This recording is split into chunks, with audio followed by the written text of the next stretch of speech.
एक बार एक गांव में एक व्यक्ति रहता था जो बहुत ज्यादा बोलता था। वह एक ऐसा व्यक्ति था जिसको हर बारे में अपना ज्ञान देना होता था, चाहे कोई पूछे या ना पूछे। हर चीज के बारे में वह अपनी राय रखता था। जब भी कोई उससे बात करने आता तो वह उसके सामने अपना दुखड़ा रख देता था, और कोई कुछ पूछने आए तो बिना उसकी बात सुने वह अपनी सलाह देना चालू कर देता था। और यही कारण था कि उस गांव के लोग उसे ज्यादा पसंद नहीं करते थे। कोई भी उस आदमी के बातों को गंभीरता से नहीं लेता, और कई बार लोग उसकी पीठ पीछे उसका मजाक भी उड़ाते थे, जिसकी वजह से वह इंसान काफी परेशान था। और इसी परेशानी को लेकर वह आदमी एक बहुत ही प्रसिद्ध महात्मा के पास चला जाता है। उसने अपनी सारी परेशानी महात्मा को बता दी, जिसके बाद उस महात्मा ने उस आदमी को अच्छे से समझाया कि देखो, ज्यादा बोलने वाले व्यक्ति को लगता है कि वह सब कुछ जानता है, जबकि कम बोलने वाले इंसानों को लगता है कि उन्हें कुछ भी नहीं पता। जिंदगी में अभी बहुत कुछ सीखना बाकी है, इसीलिए वह बोलते कम है और सुनते ज्यादा है। और असलियत में समाज में उन्हीं लोगों की इज्जत होती है जिन्हें अच्छे से पता होता है कि कब बोलना है और कब चुप रहना है। देखो, मैं तुम्हें एक दिन में तो नहीं बदल सकता, लेकिन मैं तुम्हें 5 ऐसी स्थिति बता सकता हूँ जहाँ किस भी व्यक्ति को चुप ही रहना चाहिए। ऐसा कहकर वह महात्मा उन 5 स्थितियों के बारे में बताना चालू करते हैं। पहली स्थिति, जब तुम्हें लगे कि कोई तुम्हारी भावनाओं को तुम्हारे शब्दों से नहीं समझ सकता, उस समय तुम्हें भी चुप रहना चाहिए।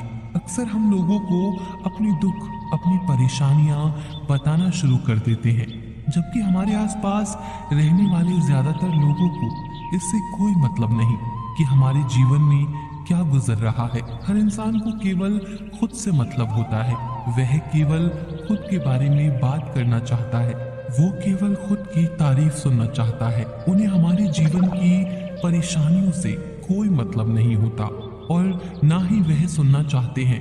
हो सकता है 1 या 2 बार वह तुम्हारी दुख भरी बातें सुने, लेकिन उसके बाद वो तुमसे दूर भागना शुरू कर देंगे, क्योंकि कोई भी दुखी और असहाय इंसान के साथ रहना पसंद नहीं करता। इसीलिए कभी भी अपने कुछ करीबी मित्रों और परिवार वालों को छोड़कर किसी ऐसे इंसान को अपनी परेशानी ना बताएं जो तुम्हारी बातों को समझने की बजाय उनका मजाक उड़ाए। दूसरी स्थिति, जब तुम्हें ना पता हो किसी विशेष मौके पर क्या बोलना है, या फिर तुम्हें किसी भी घटना के बारे में आधा अधूरा ही ज्ञान है, ऐसे मौके पर भी तुम्हें चुप रहना चाहिए। ऐसा इंसान जो आधा अधूरा ज्ञान होने के बाद भी उस विषय के बारे में बात करता है, वह अक्सर मजाक का पात्र बनता है, और कोई भी ऐसे इंसान को कभी गंभीरता से नहीं लेता। अपनी बात को प्रभावशाली तरीके से वही इंसान रख सकता है जिसे उस घटना या विषय के बारे में गहराई से जानकारी है।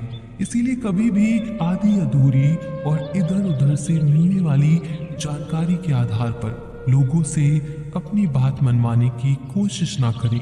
तीसरी स्थिति, गुरु ने कहा, जब कोई इंसान तुम्हारे सामने किसी तीसरे इंसान की बुराई कर रहा हो, तब ऐसी परिस्थिति में भी तुम्हें चुप रहना चाहिए। तुम्हें कभी भी ऐसी नकारात्मक बात का हिस्सा नहीं बनना चाहिए, क्योंकि आज जो इंसान तुम्हारे सामने किसी तीसरे इंसान की बुराई कर रहा है, वही कल किसी और के सामने तुम्हारी भी बुराई करेगा।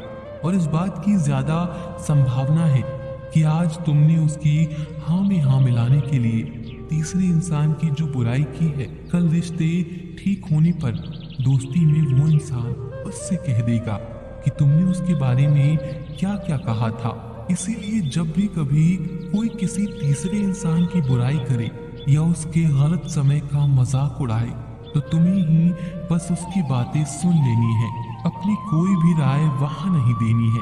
अगर तुम ऐसा करते हो तो भविष्य में तुम्हारे लिए समस्या खड़ी हो सकती है।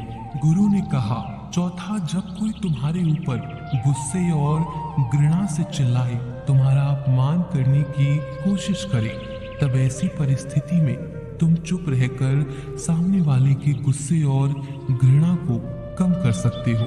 साथ ही तुम इस स्थिति को खराब होने से भी बचा सकते हो।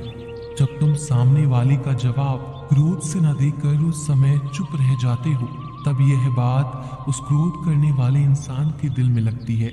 गुस्सा कम होने पर उसे अपनी गलती पर पछतावा होता है और ज्यादा संभावना है कि वह अपनी गलती के लिए तुमसे क्षमा मांगे, और क्षमा नहीं भी मांगी तो वह अंदर ही अंदर खुद को दोषी समझने लगता है, और फिर वह अगली बार तुम पर गुस्सा करने और घृणा करने से पहले कई बार सोचेगा। लेकिन तुम्हें हर परिस्थिति में चुप भी नहीं रहना चाहिए। अगर कोई गलत कर रहा है तो तुम्हें उसका जवाब भी देना है, क्योंकि कुछ लोग ऐसे भी होते हैं जिन्हें हमारा चुप रहना हमारी कमजोरी का प्रतीत होता है। गुस्से के दौरान चुप रहने का यह तरीका केवल परिवार, सगे संबंधियों और कुछ निकटतम मित्रों के लिए ही सही है, न कि हर इंसान के लिए। अगर तुम हर जगह चुप रहने लग गए तो इसका गलत फायदा भी उठाया जा सकता है। 5वां, जब कोई इंसान उसके जीवन की कोई दुख भरी घटना या अपने जीवन की परेशानी साझा कर रहा हो, ऐसी परिस्थिति में चुप रहकर सिर्फ उसकी बातों को सुनना है। ज्यादातर लोग ऐसे होते हैं कि किसी ने उनके सामने अपनी समस्या सुनाई नहीं कि उन्होंने समाधान देना शुरू कर दिया, जबकि जब कोई इंसान हमसे अपनी परेशानी साझा कर रहा होता है तो वह हमसे किसी सुझाव की उम्मीद नहीं करता। वो बस यह चाहता है कि हम उसकी पूरी बात ध्यान से सुने, क्योंकि जब हम किसी की परेशानी को ध्यान से पूरा सुन लेते हैं तो उस इंसान को एक आत्मिक शांति मिलती है। उसे ऐसा लगता है कि चलो किसी ने तो मेरी बात को समझा। अधिकतर मौकों पर जब लोग हमसे अपनी परेशानी साझा करते हैं तो वो बस हमें अपनी बात बताना चाहते हैं। वह यह नहीं चाहते कि हम उन्हें सलाह देना शुरू कर दें, क्योंकि जो सलाह हम उन्हें देने वाले हैं वह सब उन्हें पहले से ही पता है। परेशानी के समय में किसी इंसान को सांत्वना देने का सबसे अच्छा तरीका है कि हम बस उस इंसान की पूरी बात को ध्यान से सुन लें। जब हम लोगों की बातों को बिना उन्हें बीच में रोके और बिना किसी सलाह दिए पूरे ध्यान से सुनते हैं तो उनकी नजरों में हमारे लिए सम्मान और स्नेह का भाव पैदा हो जाता है। हम ज्यादा गंभीर, समझदार और शांत दिमाग वाले इंसान प्रतीत होते हैं। इसीलिए अब जब भी अगली बार तुम्हें कोई अपनी परेशानी बताए तो बस उसकी बातों को ध्यान से सुन लेना, और जब तक वह तुमसे न मांगे तो उन्हें किसी भी प्रकार की सलाह मत देना। गुरु ने कहा, मेरी एक बात हमेशा याद रखना, जब तुम कम बोलते हो तो लोग तुम्हारी तरफ ज्यादा आकर्षित होते हैं। तुम क्या हो और तुम क्या सोचते हो? शिष्य ने हाँ में सर हिलाया और वो सद्गुरु की बातों को समझ चुका था। उसे किन किन परिस्थितियों में शांत रहना है उसने यह भी जान लिया था कि कम बोलकर अपनी प्रतिष्ठा वापस पा सकता है।